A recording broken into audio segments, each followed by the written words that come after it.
the subconscious mind can be put to work for us. It is the faculty of being able to concentrate your mind on your burning desire until your subconscious mind accepts it as fact and begins to devise ways of bringing it about. Here is where hunches come from, sudden flashes of thought or inspiration, guidance. The instructions given in connection with the 6 steps in the 2nd chapter will now be summarized and blended with the principles covered by Napoleon Hill's chapter on autosuggestion.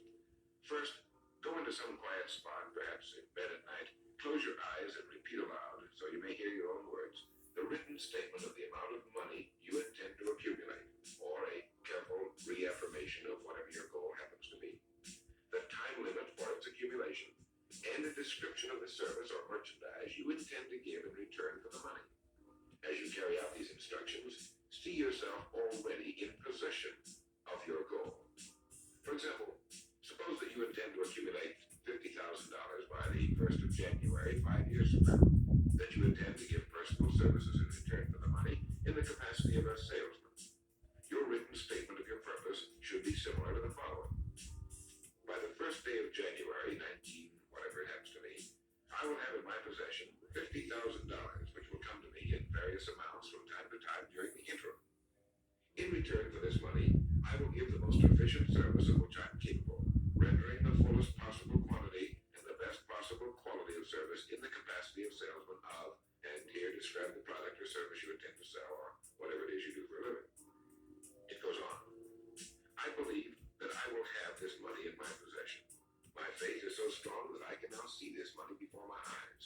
I can touch it with my hands. It is now awaiting transfer to me at the time and in the proportion that I deliver the service I intend to render in return for it. I am awaiting a plan by which to accumulate this money, and I will follow that plan when it is received. Second, repeat this program night and morning until you can see in your imagination the money you intend to accumulate. Third, place a written copy of your statement where you can see it night and morning and read it just before retiring and upon arising until it's been memorized. As you carry out these instructions, you are applying the principle of autosuggestion. The 4th principle is specialized knowledge. It is here that I think Napoleon Hill makes a very important point.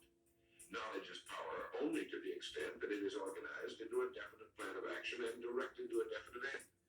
To quote from the book, before you can be sure of your ability to transmute desire into its monetary equivalent, you will require specialized knowledge of the service, merchandise, or profession which you intend to offer in return for fortune.